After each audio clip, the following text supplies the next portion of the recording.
Et c'est parti, l'Inter Milan affronte sa bête noire, l'Inter qui a perdu 7 fois face à Sassuolo depuis 2015. C'est autant de défaites que face à la Juve, mais sur le terrain, nous allons avoir deux équipes prolifiques, les deux équipes les plus prolifiques du championnat avec 20 buts inscrits depuis le début de la saison. C'est un défi pour l'Inter, celui de faire sauter le verrou des Nero Verdi qui viennent d'enchaîner 3 clean sheets consécutifs en championnat. Et le ballon pour Raspadori qui va s'appuyer derrière à nouveau sur Tolian. On insiste sur ce côté droit pour l'instant. Oh, attention à ce dégagement complètement manqué. Alexis Sanchez qui va lancer Lautaro Martinez qui va devancer Andrea Concili. Lautaro Martinez qui tire debout. Et quelle défense de Vlatieric. La frappe. Non, c'est la passe pour Alexis Sanchez qui va ajuster, qui ne va pas paniquer devant les buts d'Andrea Concili pour aller inscrire le premier but de cette partie. Quelle erreur de la défense de Sassuolo.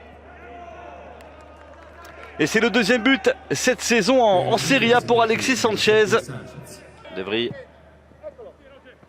qui allonge son ballon devant, ça va revenir dans les pieds d'Alexis Sanchez à la recherche de Lautaro Martinez dans la surface de réparation, le contrôle poitrine et l'intervention de la défense centrale de Sassuolo. C'est pas terminé avec Perisic dans la surface. Perisic, le passement de jambe, la frappe, la parade d'Andrea Concili, le ballon qui va rester dans la zone dangereuse avec Alexis Sanchez qui vient le contester et le dégagement finalement. Et Locatelli dans le rond central qui avait vu l'appel là dans la profondeur, c'était plutôt bien vu. L'appel de Giacomo Raspadori, mais on est déjà de l'autre côté avec Lautaro Martinez. Le petit ballon piqué de Lautaro Martinez qui passe à côté des buts d'Andrea Concili, que c'était bien senti de la part de l'Argentin. Et le corner et le danger est toujours présent dans cette surface de réparation de Sassuolo. Ce ballon au deuxième poteau, Arturo Vidal tout en puissance. Ouais, il est rentré ce ballon, le deuxième but pour l'Inter. 14e minute de jeu, c'est un début de match catastrophe pour Sassuolo. Encore Vlatieric, c'est terrible pour lui ce début de match. C'est le Roumain qui contre ce ballon, qui le met dans son propre but. Skriniar, Locatelli, ça c'est bien vu avec Jurisic, qui pouvait frapper peut-être Jurisic et qui va trouver le poteau de Samir Handanovic. Berardi. Et Rogerio qui était servi à l'entrée de la surface. Rogerio, les passements de jambes, la frappe croisée. Hop, capté en deux temps par Samir Handanovic. Locatelli. Maxime Lopez. Et Raspadori. Oh, si ça passe, et c'est passé pour Tolian. La frappe de Tolian repoussée des 2 points par Samir Handanovic. Bastoni. Oh, bon ballon ça de la part de Bastoni pour servir Matteo Darmian face à Rogerio, le centre de Matteo Darmian, la reprise de Lautaro Martinez qui passe au-dessus des buts d'Andrea Concili, encore un bon mouvement.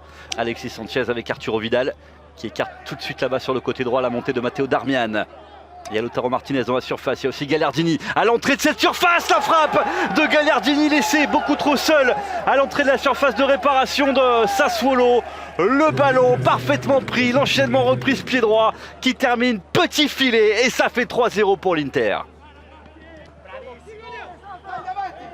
Gagliardini qui a prolongé pour Lautaro Martinez dans la surface de réparation. Martinez, on a failli assister peut-être à l'un des plus beaux buts de cette 9e journée. Avec des appels à droite, à gauche, il y a Arturo Vidal qui est en train de monter. Arturo Vidal, oh non, c'est complètement manqué là, Eriksen. Il y avait tellement mieux à faire, mais c'est sans incidence pour cette équipe de l'Inter Milan qui s'impose. Le coup de sifflet final de monsieur Massimiliano Irrati, la victoire 3-0 des joueurs de l'Inter. On rappelle les buteurs, Alexis Sanchez à la 4e, le CSC de Vlatieric à la 14e et le but de Roberto Gagliardini à la 59e. C'est une belle opération réalisée par l'Inter. C'est un gros loupé également pour Sassuolo qui avait l'occasion de monter sur la première marche du podium cet après-midi. Eh bien ce ne sera pas le cas, c'est l'Inter qui revient à